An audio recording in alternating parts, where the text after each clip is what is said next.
إن الحمد لله نحمده ونستعينه ونؤمن به ونتوكل عليه ونعوذ بالله من شرور أنفسنا ومن سيئات أعمالنا.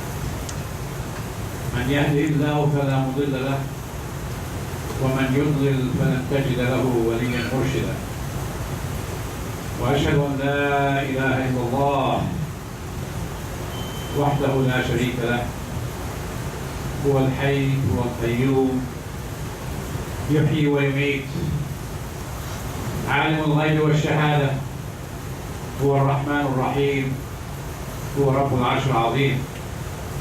وأشهد أن نبينا وحبيبنا ورسولنا وقائدنا ومرشدنا محمد صلى الله عليه وسلم. اللهم صل على سيدنا محمد في الأولين والآخرين. اللهم صل على سيدنا محمد في كل آن وفي كل حين. اللهم صل على سيدنا محمد في الملأ الأعلى إلى يوم الدين، آمين. وارض اللهم عن الأربعة الخلفاء الأئمة الحنفاء أبو بكر وعمر وعثمان وعلي، وعلى تابعيهم ومن تبعهم بإحسان إلى يوم الدين، آمين. عباد الله، أوصيكم ونفسي بتقوى الله. فمن يتق الله يجعل له مخرجا ويرزقه من حيث لا يحتسب، ومن يتوكل على الله فهو حسبه. يا أيها الذين آمنوا اتقوا الله ولتنظر نفس ما قدمت لغد واتقوا الله إن الله خبير بما تعملون. ولا تكونوا كالذين نسوا الله فأنساهم أنفسهم أولئك هم الفاسقون. Respected elders, brothers and sisters in Islam, before I go into the khutbah, inshallah, we all do carry cell phones. Please make sure that wicked device that we have either in silent mode or totally off. Jazakumullah khair. Also, I will remind you, hadith from Prophet sallallahu alaihi wasallam. He says, أكثروا من الصلاة علي يوم الجمعة فإن صلاتكم تعرض علي. On the day of Friday, send me a lot of salutations, because on that day, every salutation that you send, I will receive it, and I will know who it's coming from. So please make salah and salutation to the Prophet ﷺ during the day. This way you get the reward from Allah subhanahu wa ta'ala. What I intend to talk about today actually is something that's very important in our life, and it's called ilm, knowledge. If you look back into the Muslim world today, go back the last 50 years. I don't want to go back any further, but the last 50 years. Look how many high education institutions were built. How many universities? You can count them on one hand throughout the whole Muslim world, okay? The one that was building institutions of knowledge was Saddam Hussein, and they got rid of him. And they destroyed all the institutions of knowledge that were in Iraq. They don't want you and I to learn. They don't want our children to learn. And when I say they, I mean the Western powers. They want to keep the knowledge limited, and this way we will always depend on them for everything that we have to buy. Allah subhanahu wa ta'ala says in the Quran al-Kareem, في سورة النمل, والله أخرجكم من بطون أمهاتكم لا تعلمون شيئا وجعل لكم السمع والأبصار والأفئدة لعلكم تشكرون. Beautiful ayah. When Allah subhanahu wa ta'ala created us, we were babies. We came out and we knew nothing about life. Nothing. But Allah subhanahu wa ta'ala wants you and I to learn. So He gave us the tools of knowledge. As-sam'a wal-absar wal-af'idah. He gave us the tools of knowledge where we can hear, where we can see, and we have a heart to use it and think and ponder in everything that we want to learn. These are the tools of knowledge that Allah subhanahu wa ta'ala gave to every human being, whether it's Muslims or non-Muslims. Without those, no one will learn anything. Unfortunately, some of us do not put those tools of knowledge to this purpose of learning. We stop learning. We stop taking books and read books. We take the Quran and we read the Quran, but do you really know and understand what you are reading? Does it touch your heart? Do you think when you read the Quran at the end of whatever chapter you have read, did you realize if you learned something at least from one ayah, what Allah subhanahu wa ta'ala wants you to learn? You know, most of us, we just read Quran. But Allah subhanahu wa ta'ala says, أَفَلَا يَتَدَبَّرُونَ الْقُرْآنَ. When you read the Quran, ponder it, try to learn it. So this is where the knowledge comes in. But also Islam from its inceptions encourage people to learn. Learn any field that you want to learn. Because without having people, let's say with engineers or lawyers or doctors, or even a farmer to farm his land the right way, we will not learn anything. Knowledge basically is the pillar of every civilization. People with knowledge, you see that country has grown up, using the full knowledge of its citizens for the better of the community and the better of the country. But countries that do not have people with knowledge, you always look at them and they are poor. We, as Muslims, should always strive to learn. Doesn't matter what age you're in. Knowledge doesn't stop. Knowledge is a continuous thing. You learn something every day. I put that to experience, believe me. I learn something every day. There's things that we do not do, but all of a sudden it hits us, and then, or somebody said something to you that you did not know anything about it, and now you learn it. And that's why I say you learn something every day. Without the knowledge, then no civilization, no one will succeed, and no one will be ignorant. You know, we call before Islam Ayyamul Jahiliyyah, the days of ignorance. The reason that they put the label on them, the people of ignorance, they were smart in the brain.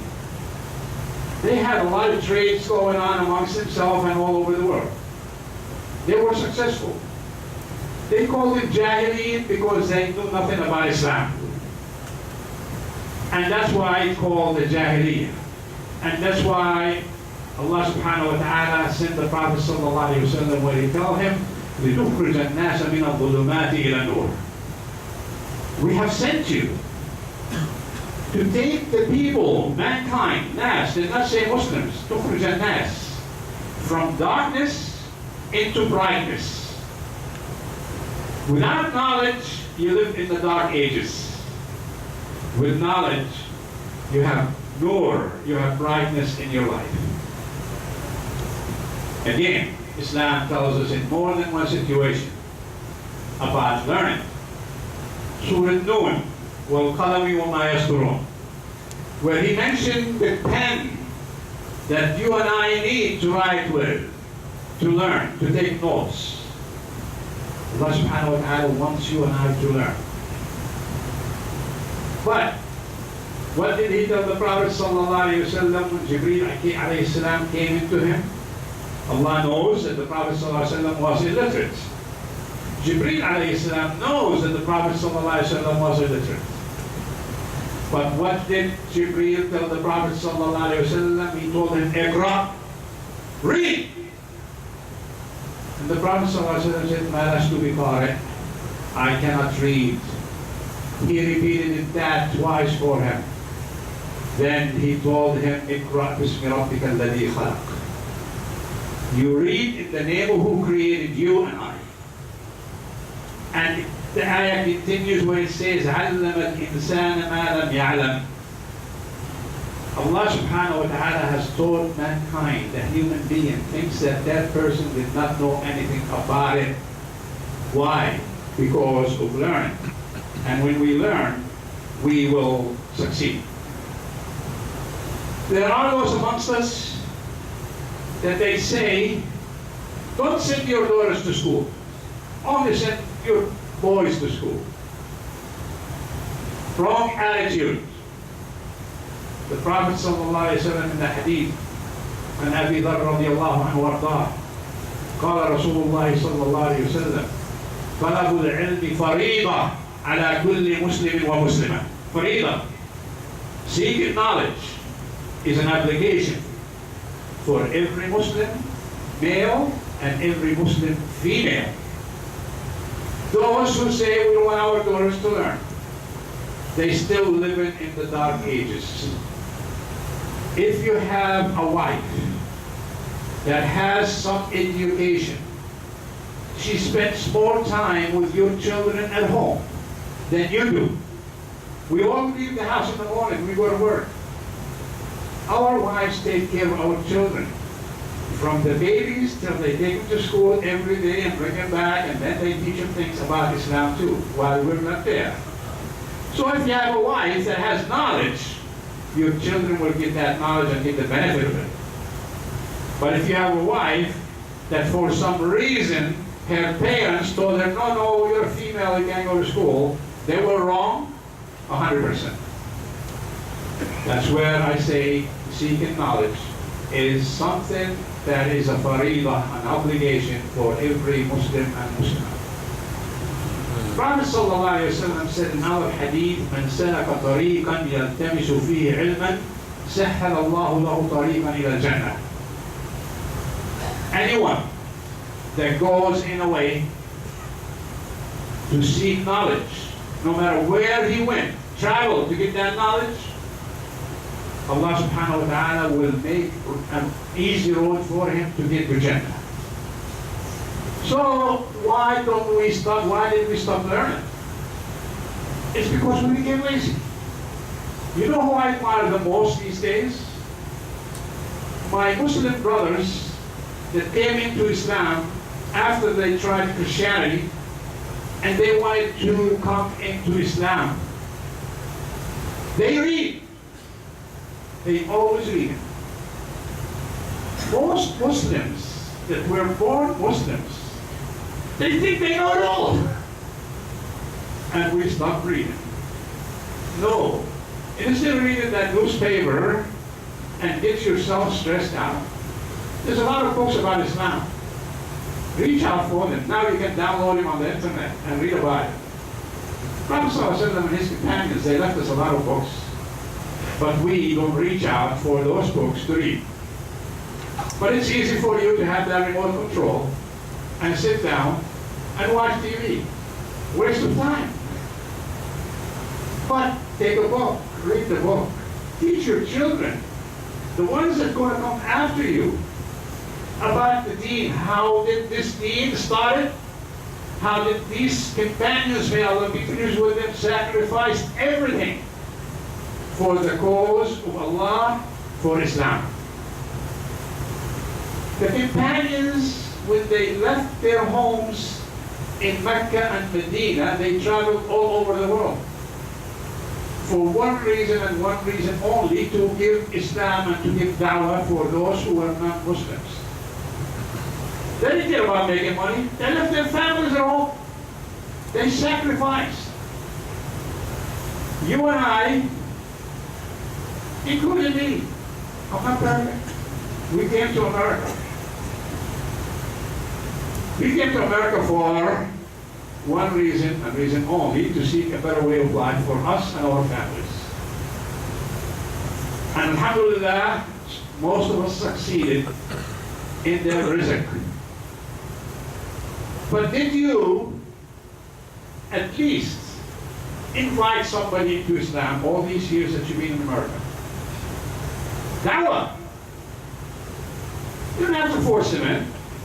Talk to them nice. We have a lot of co-workers that we work with. You talk to them about Islam. Believe me, they want to know about Islam. Because what do they know about Islam is from that TV. And that TV that they have in their homes. Their mission is to give Muslims and Islam a bad name by putting that label on our backs. They are terrorists. No, no, no. We're not. Okay? Quran says, وَمَنْ أَحْسَنُ قَوْلًا مِمَّنْ دَعَا إِلَى اللَّهِ وَعَمِلَ صَالِحًا وَقَالَ إِنَّنِي مِنَ الْمُسْلِمِينَ. There's no better way to say it than a person that gives da'wah fi sabilillah, but also follow it with a good deed and said, I am proud to be a Muslim. Yes, I am proud to be a Muslim every day of my life. I'm not ashamed of it. I wear it right here and right in my heart. And all of you do the same thing. But some of us are afraid to talk about Islam because they figure out whatever reason they have in their mind that they might lose their job, or somebody will say, oh, this person is something else. Look at the time of the Prophet ﷺ when we had Ma'arakat Badr, the Battle of Badr. Muslims at that time, they took a lot of prisoners, what we call today prisoners of war. The Prophet ﷺ treated him well in the first place. Second place, well, listen, do you want to be free? You will get your freedom, but on one condition. I don't want no money from you at all. I want each one of you to teach 10 Muslims how to read and write, and when they know how to read and write, that is your ticket to freedom. That's why the Prophet ﷺ wanted everyone to know how to read and write. He doesn't want their companions to be illiterate. And that's how they bought their freedom. He even brought a woman to his wife to teach her how to write, because that woman had a nice handwriting. And he brought her to the house to teach his wife how to write nice, just like that woman. So it's something that we have to learn on a daily basis and just keep learning. For the youngst amongst us, we come to America and there's a lot of high education institutions.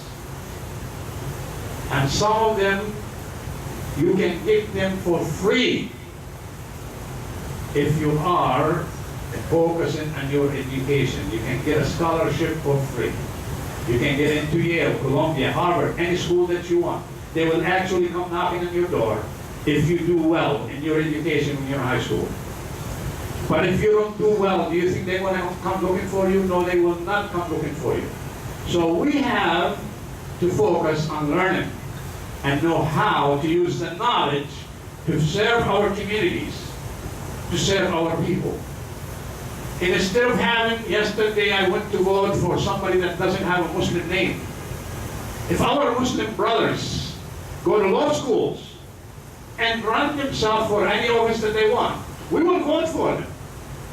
In Michigan, yesterday, there's a girl that was born here in America, just like my children, for Palestinian parents.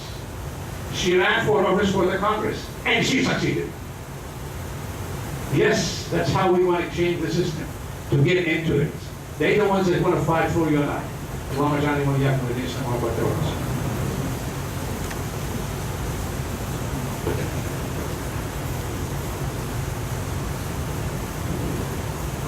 قال الله إن الله وملائكته يصلون على النبي يا أيها الذين آمنوا صلوا عليه وسلموا تسليما اللهم صل على سيدنا محمد وعلى آل سيدنا محمد كما صليت على سيدنا إبراهيم وعلى آل سيدنا إبراهيم في العالمين إنك حميد مجيد. The Prophet ﷺ knew everything. Everything. Allah subhanahu wa ta'ala in the Quran says, Allamahu shadidul quwa. Allah taught him everything. But do you know what in the Quran when he made the dua, what did he say? وَقُلْ رَبِّ زِدْنِي عِلْمًا. Oh Allah, increase my knowledge. He did not stop learning. He wanted to learn more. I'll share with you a story that's in Surah Al-Kahf about learning. You read Surah Al-Kahf, you must, by the way, I recommend everyone to read it just before the Friday prayers on every Friday. Okay? Where you talk of, the Surah Al-Kahf talks about Musa alayhi salam, where he forgot his lunch and he asked his assistant to say, well, go get us the lunch, it's time for us to eat. He says, oh, I forgot it when we had our last break and I left it there. So Musa alayhi salam told him, Daddy, kama kunna nabghi. And that's exactly what I wanted to forget about the food. But they went in the ocean, and what did they find? They found the Imam. What did Musa tell him? He says, Allimni mimma ullimta rushda. I came to you to learn from you, from what you have learned, to teach me how to do it the right way. And Musa, where the Quran says about him, Allah says, وَأَنَا اصْطَنَعْتُكَ لِنَفْسِي. I made you. But yet, he wanted to learn more. He did not stop learning. But here, learning takes time. It takes patience, and it takes tolerance. If you're a teacher, you have to be patient with your students. And you have to be tolerant with them. Why? They're going to ask you a lot of questions. And if you don't have no tolerance, they're not going to learn. And that's what the conditions that the Imam asked from Musa alayhi salam. He says, if you're going to follow me, all I ask from you is to be patient. And Musa told him, oh, you will find me very, very patient. So he says, how can you assume that you're going to be patient and we're going on a journey and you don't know what we're going to eat? So the patience is there and the tolerance is there. At the end, after 3 questions, the Imam had enough. And he says, listen, we're going to go different ways. Why? Because the tolerance on the Imam would only take 3 questions, no more. He stopped. So the tolerance has to be there. When somebody comes into me and he says, Imam, I have stupid questions, and I will paraphrase the word, stupid questions for you. There's no such thing as a stupid question. One of my professors in college told me, he says, Mr. KHALED, a stupid question is a question that is not asked. Question is not asked is a stupid question. So if you want to learn, don't call with that label about the question, it is stupid. I will end it from another hadith from the Prophet ﷺ, where he says 2 individuals, they will never get full. عبدان منهومان لا يشبعان. طالب علم وطالب مال. 2 individuals, they will never get full. And those 2 individuals, one that's looking to make money and one that's seeking knowledge. I put that to the test. We all love to make money. When we came to America, our goal was to make that first $1,000. And you know what? Most of us did that so quick. But now we're not happy with 1,000. We want to make it 2. And we make the 2 and we make the 100, but now we want $1 million. $1 million was not enough. So anyone that's looking to make money, there's no limits on how much you can make. Nobody says, oh, I'm going to stop. No, we keep going for more. And anyone that's looking to seek knowledge, again, if they really put their heart to it, they will never have enough. Again, I'll use few examples from people that I came across to, where some of them had 4 PhDs, 5 PhDs, 7 PhDs, and all of them under 50. And when I asked him, what do you do with the PhDs? You just put them on your wall. He says, no. He says, it's knowledge. I want the knowledge. I keep looking for knowledge. Where we go back to where I first started. Now, take Syria for example. 6 years of war, no schools. So generations are growing up without any knowledge. Take Yemen for example. Also, no schools. Take Afghanistan, no schools.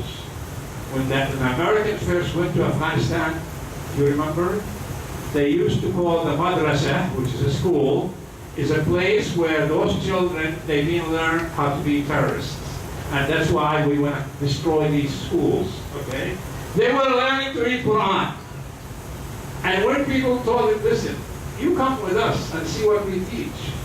All we teach is Quran. Then why do you drop bomb on those children and destroy the place where they learn it? And that's when they stopped. Knowledge is something so beautiful, brothers. Never stop learning. Teach your children the right way. Teach them about Islam, the most thing, okay? Where the Prophet ﷺ said, "Man arada Allahu bihi khayran yufaqihu fi din." Anybody, Allah subhanahu wa ta'ala wants one of his slaves to be a good individual, he will give him a lot of knowledge in the deen. اللهم اجعلني واياكم الذين استمعوا القرآن.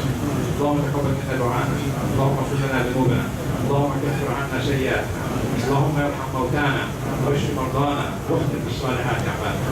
اللهم تقبل توبتنا واستر عورتنا وامن روعتنا وتوفنا وانت راض عنا. اللهم اغفر لابائنا وامهاتنا واجدادنا. اللهم اغفر لاخواننا واخواتنا وابنائنا وبناتنا وزوجاتنا. اللهم اغفر للمؤمنين والمؤمنات والاحياء منهم والاموات. اللهم اغفر لنا ولاخواننا الذين سبقونا بالايمان. اللهم اجعل جمعنا هذا جمعا مرحوما وتفرقنا من بعده تفرقا معصوما. اللهم اعز الاسلام والمسلمين وارفع كلمه الحق والدين. اللهم الف بين قلوب المسلمين.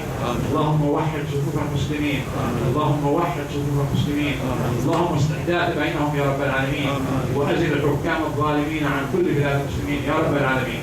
عباد الله إن الله يأمر بالعدل والإحسان وإيتاء ذي القربى وينهى عن الفحشاء والمنكر والبغي يعظكم لعلكم تذكرون. اذكروا الله يذكركم وادعوه يستجب لكم ولذكر الله أكبر والله يعلم ما تصنعون.